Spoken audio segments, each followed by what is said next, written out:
Hello and welcome to Experimental Lab. I'm JK, your host on this daily show. Oh, what a surprise. Walter is back. Welcome, Walter. Oh, nice to be back. Getting over the flu and getting my voice back is definitely better. Awesome. Yeah. It's really good to have you back, and voice is very important. All right. We are trying to expose certain things and being the voice of the voiceless. So our voice has to be good. So I really appreciate. Hope you are doing well and recovered well from the flu. And it's been a season here, and everybody is like falling sick. So we all have to be careful on that. And our teammate Amar as well joined. Again, he is on the background. Welcome, Amar. We are going to talk some very interesting stuff. Before Hi, JK. Hi, Walter. Hello. Before we jump into it, I just want Walter to ask question, right? And how he feels about this, right? And what questions he has, because you took a break and you have come back, and I know that like you have been doing some good research and also finding information, preparing yourself as well. So from your standpoint, what is your understanding so far in terms of this experiment? Because we expect people to have that understanding. Even our host or my co-host or my team, everybody like has the same issues, right? I'm just not pointing anybody else. Like even Leah's like had so many questions and he just not get convinced with that, like what we are doing here. So he just backed off saying that like I'm not ready for it, right? I need more clarity to get involved in this. So I just don't want to lose you as well on that. So that's why like I'm asking you this question. What is your level of understanding so far? Feel free to ask any questions and happy to help. Well, for me, it's kind of straight forward as to doing any other kind of investigation. Because I mean, my background, I've done investigative journalism and research things. Even my college background is research heavy. So asking questions and seeing things that might not be, let's say, ethical isn't exactly shocking to me. And obviously, when you're dealing with people in positions of power, they're not going to be unethical in abruptly stupid ways that make it easy to find, or ways, or the system's not going to be set up in a way where it's going to be in your face negative, so people will openly complain about it and get attention of other people and cause the system to change, because that's not what they want, because it's convenient for them. I mean, that's kind of what you see when you investigate certain issues in journalism. So that part, none of that is actually that shocking to me. I guess the one thing that from my journalist background, because it kind of seems like it would be like equating showing in like the middle of my research to the people that I'm trying to research and giving them an opportunity to damage it or change how they operate. Is like, I guess the recording and showing of everything live or recorded on YouTube is like, could you explain the method or the rationale as to why you show like the experiments and what's going on and the projects that you're working on to, I guess, the public that can openly stream and watch everything on YouTube? That's a good question. It's a valid point, right? So coming from the journalistic background, right, you know the media, all right? So the big medias are also corporates, and we know the term, right? So even politically, people say that like it's a fake news, right? We know that like who coined that term and popularized it. So anything, even if you legitimately do that, right? So you can be targeted saying that like, oh, it's a story you make up in your boardroom, right? They call it as a war room, whatever that is, right? As a journalist, right? What we do, right? We gather the information, go and do the research or interview people, sit and prepare, and then come up with the story. And your editor has to approve that, right? So you just do your job, but you don't have any control on that. And people say, right, we need to have free speech, all those things. But in this modern era, in this technology surrounded world in which we live, everybody is a journalist. Everybody has a control, right? Everybody has a mic. Everybody has a voice. They can open up the camera and they can publish anything, right? But still, that will not reach to the larger audience, right? So the problem here, right, to clarify on our experiment lab, for people to understand, our audience to have some clarity on that, why we are doing this is like undercover operations are kept as a secret, right, without the person knowing that.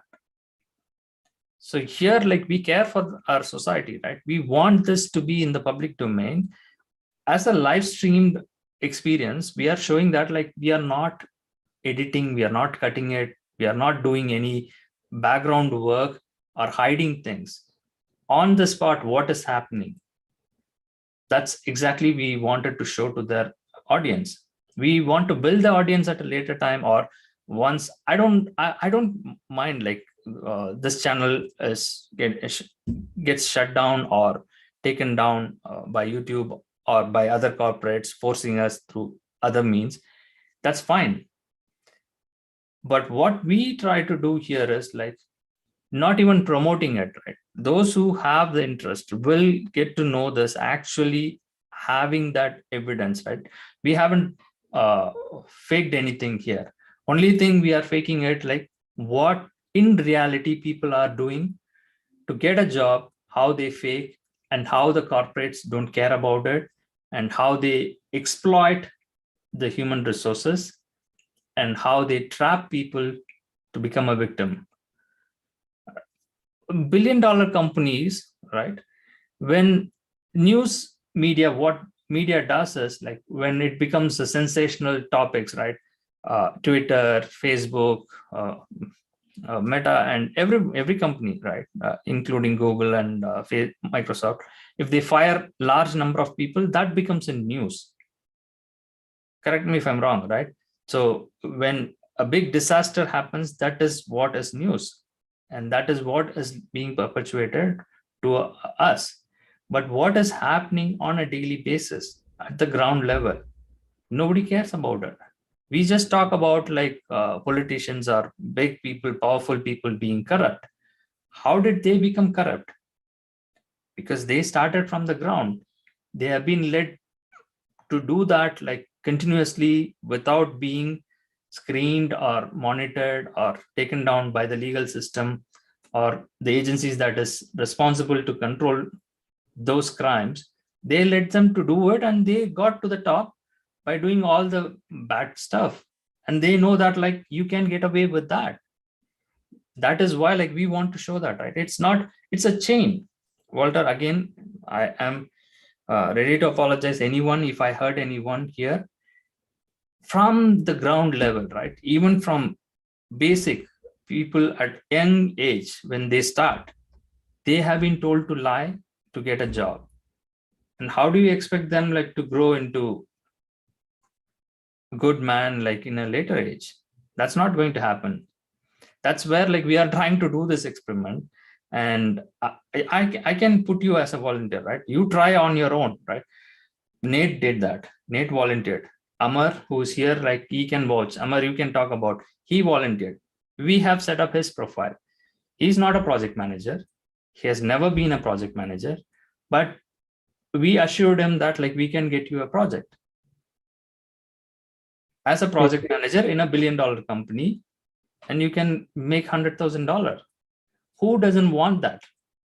Let's be honest, right? If someone says that like, I want to explore. Some people might say like, no, I want to stick to the morality. I have ethics. Screw that. We have the saying, right? Fake it till you make it.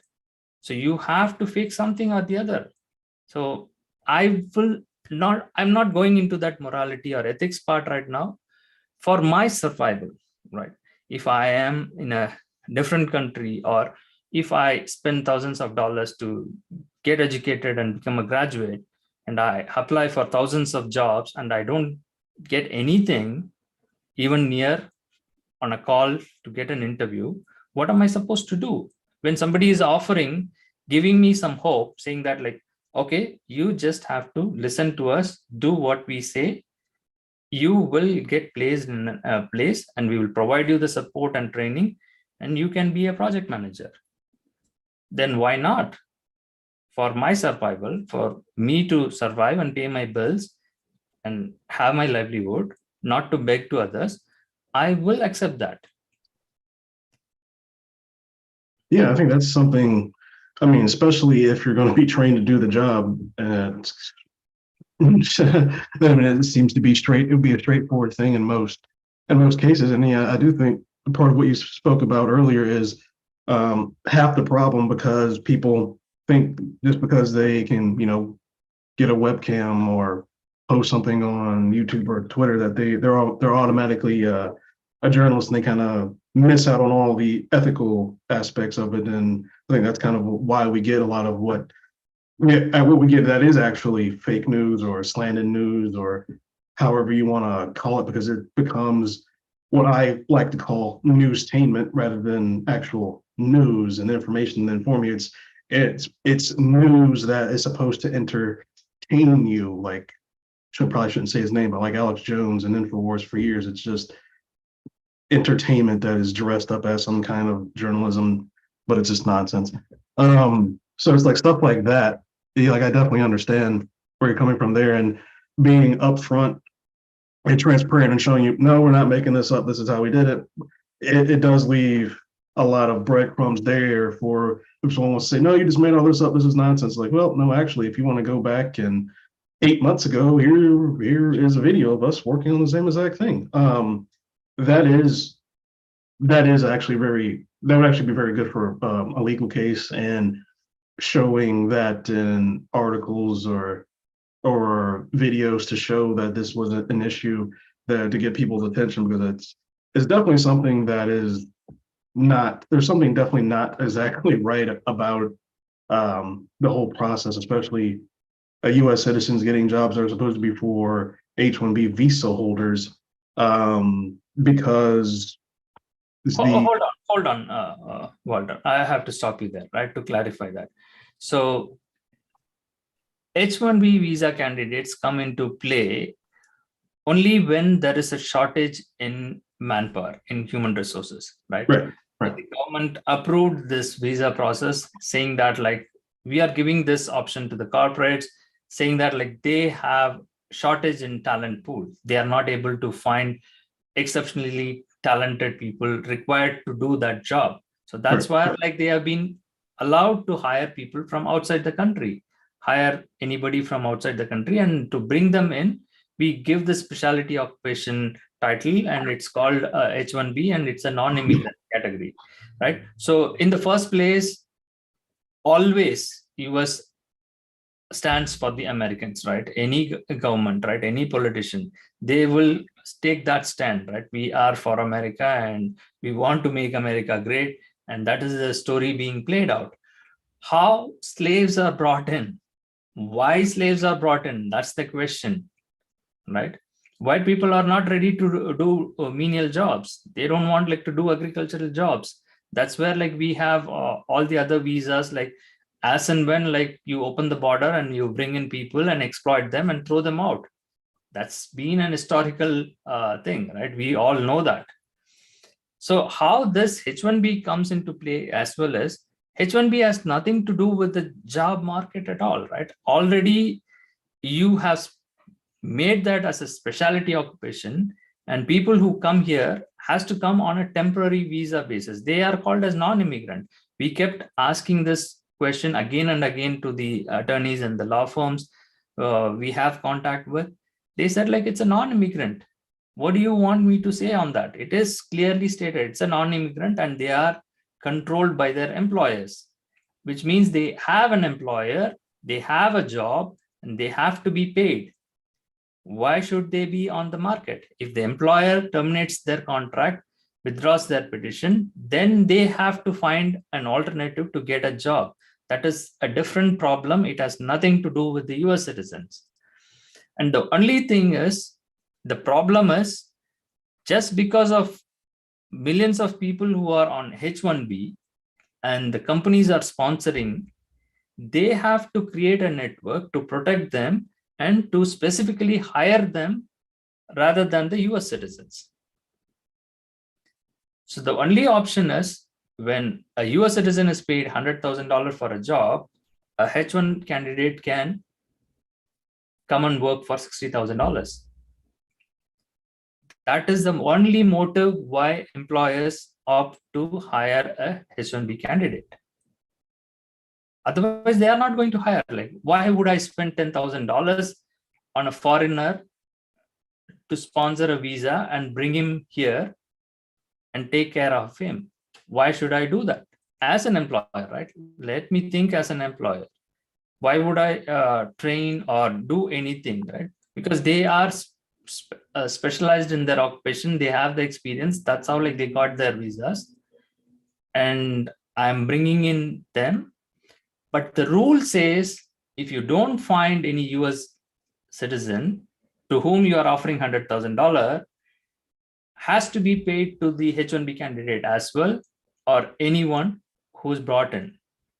Because just to keep it fair, not to exploit the market, not to exploit US citizens and give the job to others, the rule states that clearly, but that is not being followed. That is completely being violated across the board. So no matter what. Yeah, And that's I do. oh, go ahead. Go ahead. That's very similar to the process where undocumented workers across the southern border work on farms for about $20 an hour. And when the owners of these farms are asked about it, they're like, I offered American citizens $20 an hour to work on the farms in the summer, but they won't do it. And these undocumented workers will. So what would you have me do? So it sounds kind of similar to that. And in that case, I wouldn't say the undocumented workers are being exploited. They're doing the work. It's very not fun conditions, but you're talking about a case of where you have someone on a visa and they're getting paid $40,000 less, so a company can save money, basically. Yeah, that's exactly what the exploitation happens, right? So it's from the standpoint of a business owner, I want to make profit. I want to save through whatever means. So there is nothing wrong. People agree to it and they come here. Based on that agreement, it's a legally binding agreement for which like they will state that like we are following through that. There is nothing wrong. But this becomes a bigger problem, and as such as a social problem. The reason why we address that is like giving a complete control to the corporates and also the business owners and surrendering yourself, your freedom. How is that justified? People will say like, no, it's not. You are not. You have the option. You can always change the employer. You can go back. Is it that easy? Right. That's where like we want to prove, right? Is it that easy? Is it even for a US citizen to get a job? It's not easy. No. No, it's not as easy as you lose a job one day and then tomorrow you've got another full pay. That's not how it works. Yeah, that's the open challenge, right? We are putting it out through this experiment. We are challenging the people, right? Can you get a job in 2 months? You do whatever you have to do. Show me like you can get a job. Well, I mean, I guess I should clarify what I said. I mean, you can get a job, but is it going to be, a full paying job where you're not underemployed? I think that's kind of the thing that gets lost in the United States economy when people say, oh, the unemployment rate is 3%, but it's like, well, how many people are underemployed? And when people never really look at that number, it's like, yeah, you can go find a job, but are you going to be making $50,000 less and then not in the field that you're an expert in? Absolutely. Yes, absolutely. Yeah, that's the beauty of this capitalism, right? Beauty of this country, right? Why we call it as a free country. You can do whatever you want, right? Gig economy is there. Anyone can do anything, right? So you can rent your space, you can make money out of it, and you can live on that. You get benefits, or you get unemployment benefits for till you get a job, right? As you said, right? You can be underpaid, minimum pay, right? $15, or even that is not there, right? Some people are getting less than that also. Some job you can get. That's not the point. If you are qualified, if you are educated, will I get a fair pay? That's the thing, right? If you are going to get $100,000 job, that's the deal here. I'm talking about people who are qualified, experienced, and who has the talent and struggling to get a job. Why that is happening? Because of the market that has been hijacked by these recruiting industries. And millions of people depend on that industry, and they make their living out of it, and their job is to hire people. And why they do things in certain ways, like they are justifying, like, unless I do these things, I will not survive in the game. I will not be able to compete with big corporates. So where do we put an end to this? That's the struggle here, right? So everybody is right in their own ways. So why do we come to this point? And also our focus is, we cannot solve all the problems. We know that. We already know that, like, it is an ongoing issue. It is going to continue to evolve because it's a human nature, and everybody is greedy. Everybody wants everything.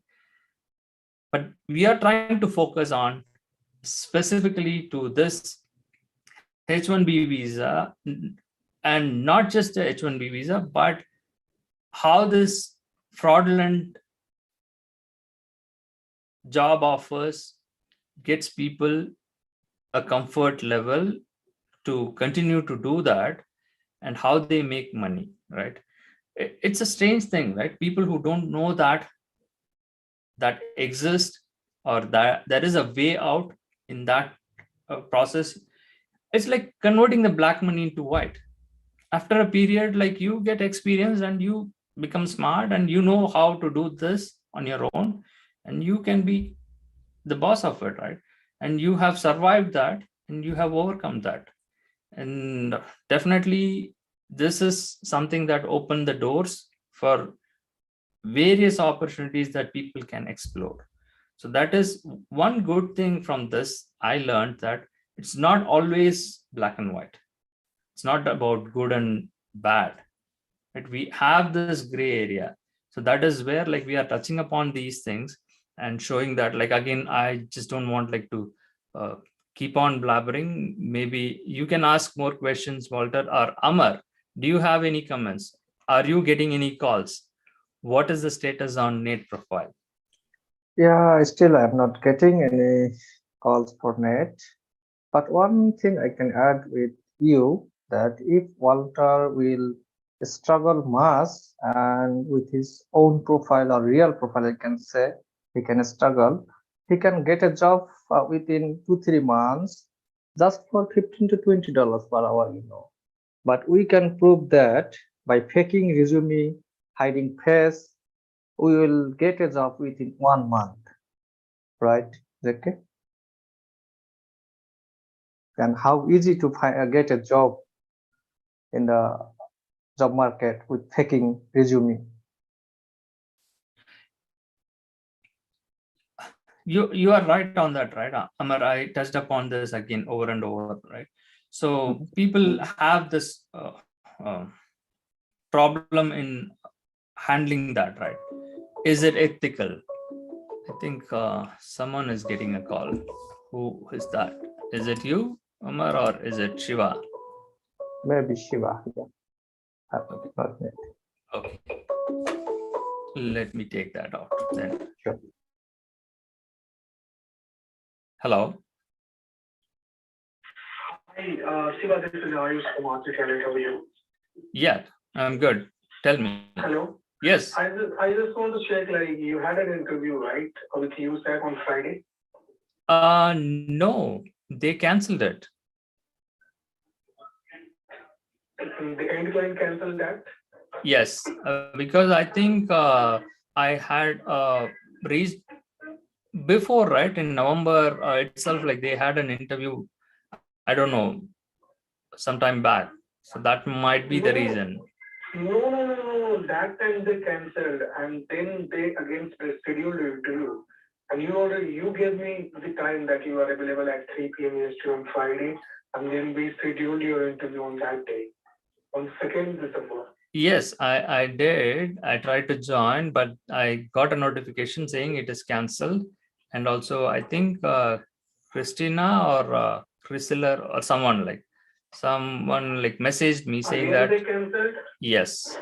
If you want, you can follow up with them. Can you just give me 1 second? So you received email from like client side or something? Yes, I can forward you that Give me 1 email. second. I will forward you that email. Just speak with my account manager. Okay? Sure. Cool.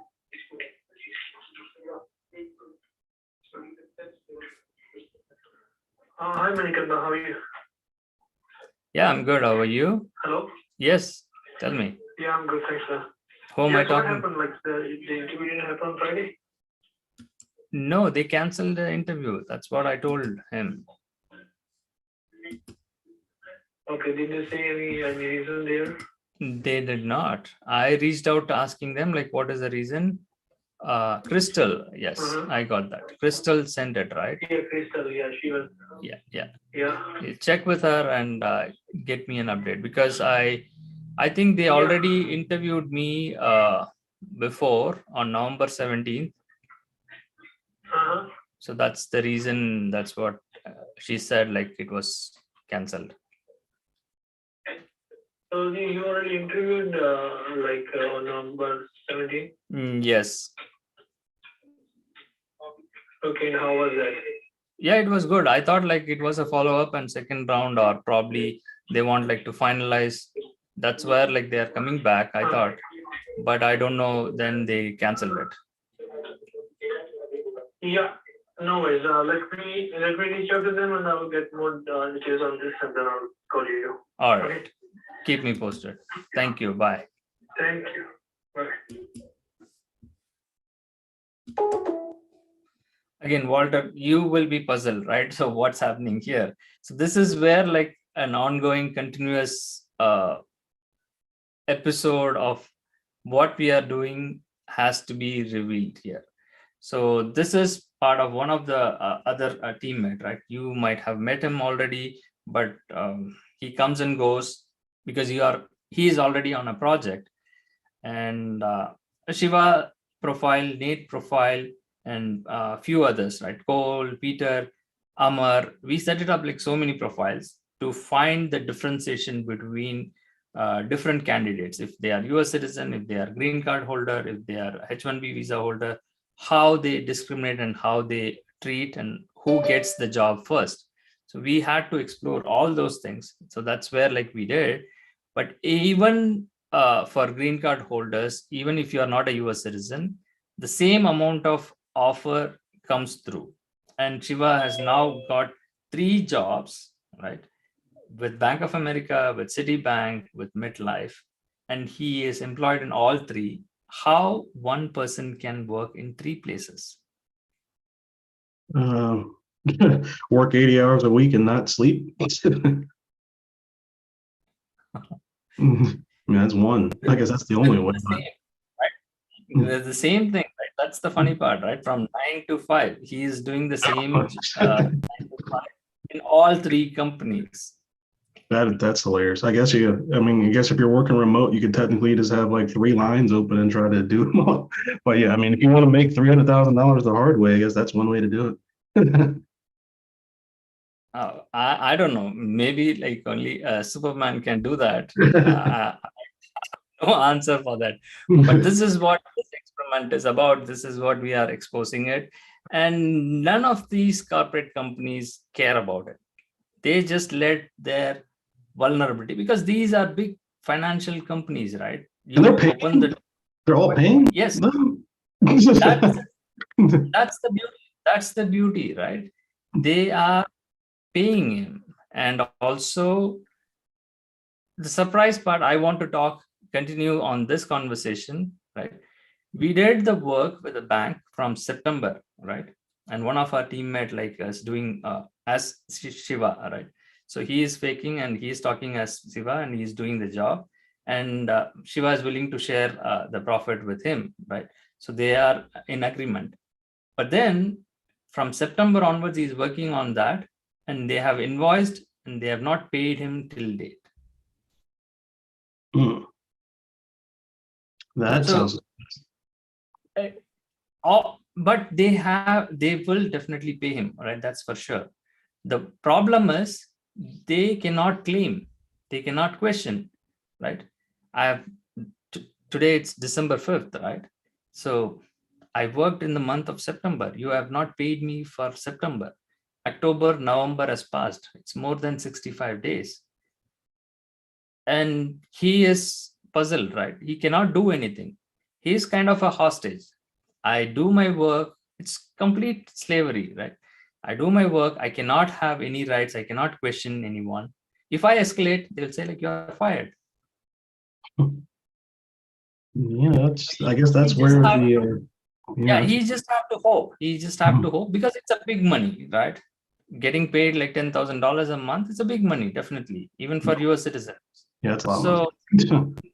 So he just keeps quiet, and we are hoping that like it will turn out well. And let's see. We will continue to talk on this, and we will wrap up today's session. Hopefully, people got some idea. At least Walter got some better idea on this experiment, and we will talk more on this, Walter. Thank you, Amar. Thank you. Bye for now. Bye. Goodbye.